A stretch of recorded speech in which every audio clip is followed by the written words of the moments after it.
This is the lesson video for Chapter 10, Part 1. Welcome to Database Management. My name is Jose Gomez, and today we're going to cover Chapter 10, Manipulating Data. In this chapter, we're going to cover describe each data manipulation language statement, insert rows into a table, update rows in a table, delete rows from a table, and control transactions. The first section is going to cover insert, update, delete, merge, truncate, and DML statement failures. Tables are populated with the insert statement. One insert statement can insert one or more rows into one or many tables. The basic versions of insert only inserts one row. More complex variations can, with one command, insert multiple rows into multiple tables. The update command is used to change rows that already exist in a table. The update command can affect one row or a set of rows. The size of the set affected by an update is determined by a where clause. It is not possible for a single update command to affect rows in multiple tables. Previously inserted rows can be removed from a table with the delete command. The command will remove one row or a set of rows from the table depending on a where clause. If there is no where clause, every row in the table will be removed, which can be a little disconcerting if you left out the where clause by mistake. The merge command executes either an update or an insert depending on some condition.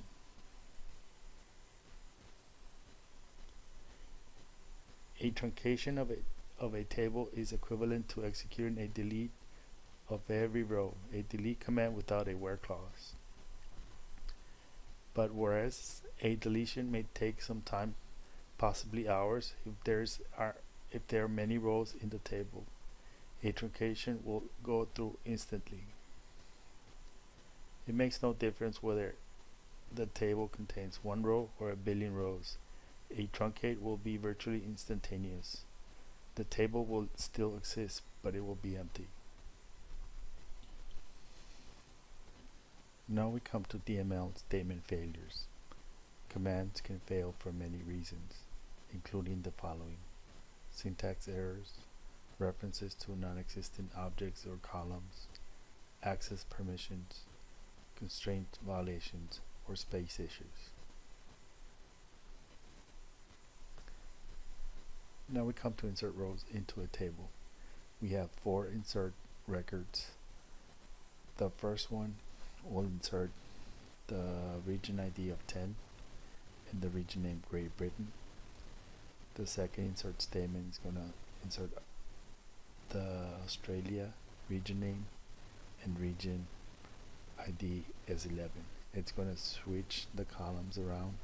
It doesn't matter how we switch them as long as we have the order specified in the insert into section, and the values go with the order.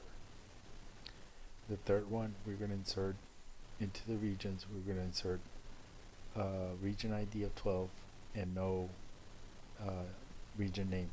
Okay, we're going to leave it null.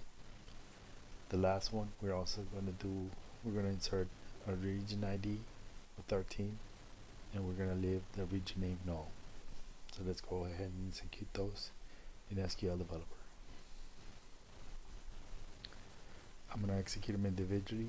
First, I'm going to look at the regions table. I'm going to refresh, and you'll see they only have 4 records. So I'm going to insert the first record, and I got a message that it was inserted. I'm going to insert the second record, the third, and the last record. I'm going to go back to the data of the regions table, and here we can see that we inserted the new records, and you'll see that we have some null values because we didn't specify the region name.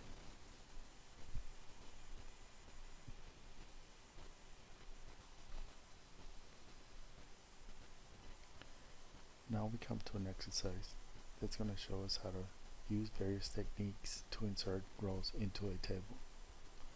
First, it'll ask us to look at the regions table, so we're going to do select all columns from the regions, and we are in the HR schema, and we run this, and we see the first four original records and the last four that we just inserted.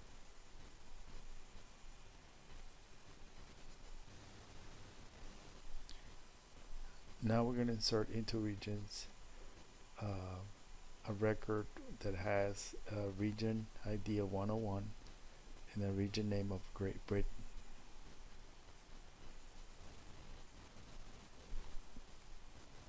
So we go and run this SQL statement.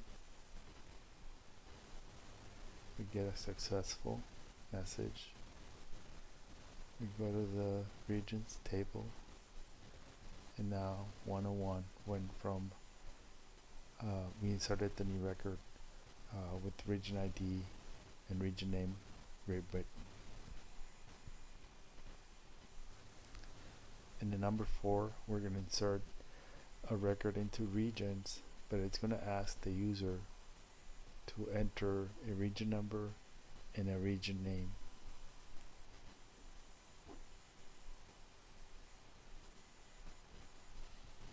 Okay, so we come here, and when it prompts the user to enter a value, you'll see ampersands before the column name. We have an ampersand before region number, and we have an ampersand before region name. Okay, so we're gonna run it, and we're gonna enter 102 for region number, and for region name I'm gonna enter South Africa. Okay, so that's inserting a record by prompting the user to enter the values, and we do that by using the ampersand. Okay, so here we don't have that record because we haven't refreshed. Once I refresh, I have the new record. Right.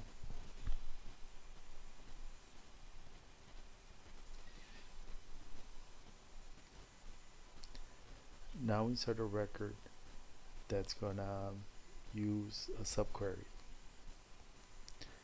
and the subquery, let's go to SQL Developer.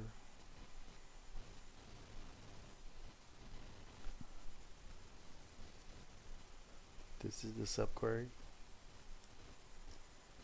and we're gonna insert into regions a record that region name is gonna be Oceania, and it's gonna get the max region ID, add a 1, and insert it.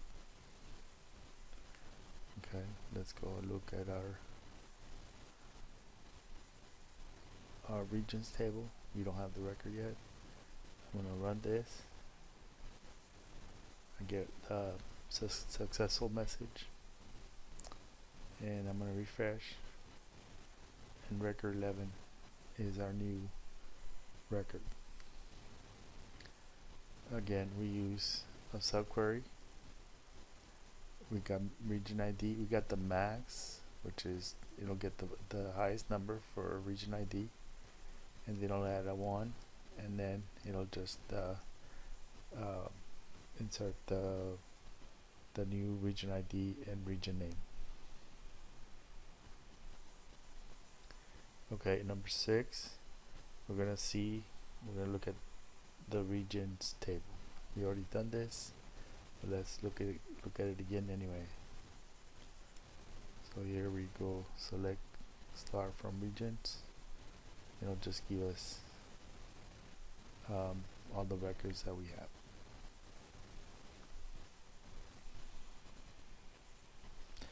in number 7, it'll ask us to do commit, and this is to make the new rows or records permanent. So when you're doing your homework assignment and you insert records into the tables you created in the last assignment, you're always going to have to do commit because those records might disappear. So I ran commit, and then just the keyword commit with a semicolon at the end, and here I got the message that it was complete. So these records become permanent and are available to other users.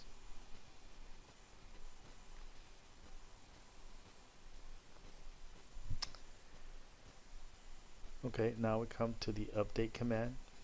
We're gonna update existing records. So first, we're gonna update the region name South Africa for the region ID 101. So let's go to SQL Developer. So we go to record 101.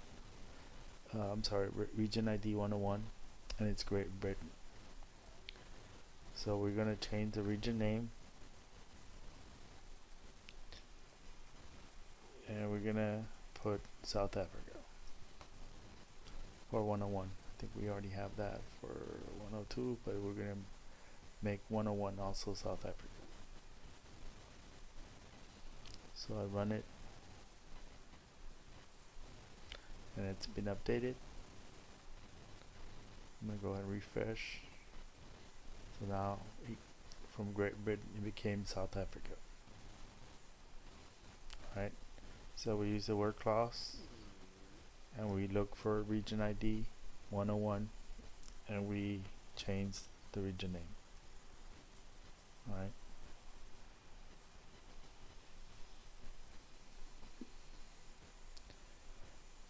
Now we come to an exercise that we're gonna have more updates. The first update, it's gonna, for 101, it's gonna change it to Scandinavia. So let me see here, region 101 is gonna change it to Scandinavia. So I'm gonna refresh. So 101 is South Africa, and we're going to change it to Scandinavia. Alright, it's been updated, and we refresh, and now it's became from South Africa to Scandinavia.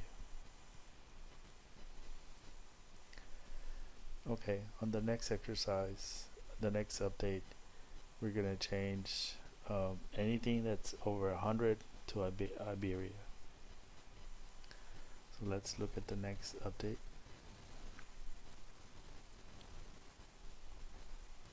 So every region that is greater than 100, it's going to change it to Iberia.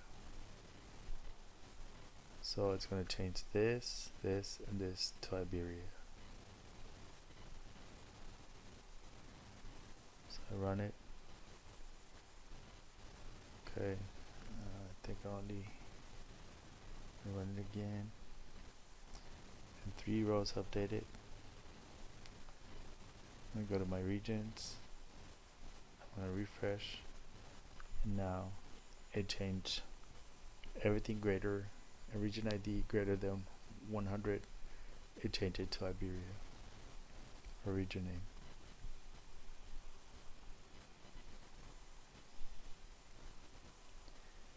Okay, now we go to a bigger update, and this is going to use subqueries, and it's going to update, it's going to select the max,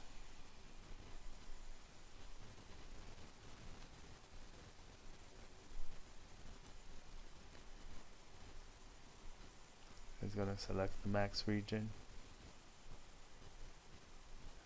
for all the records that are greater than, that have region ID greater than 100, and it's going to add it to itself. So it's going to double the these numbers are gonna double. Okay, the region ID are gonna double. And it's gonna do region ID. It's almost gonna double. It's gonna look at region ID, and then it's gonna add the max region. It's gonna look for the max region and add it to this, to region ID, for all the records that have region ID greater than 100.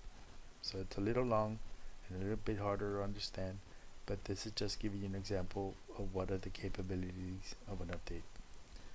So these are gonna almost double. Okay, so I'm gonna go ahead and run it. 3 rows updated, and then I refresh,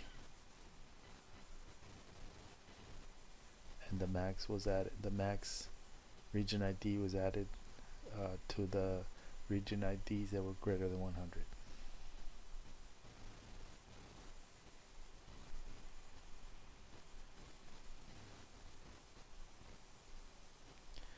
Okay, number 5, it's just asking us to look at the regions table, query the regions table. And it's just going to show us the same thing that we were doing here with the data. So here has the new records and the changes we've made so far. And then we execute commit. And this is to make our changes permanent. Again, if you're doing your homework assignments and you're doing updates or inserts and you don't hit commit, you can lose those changes.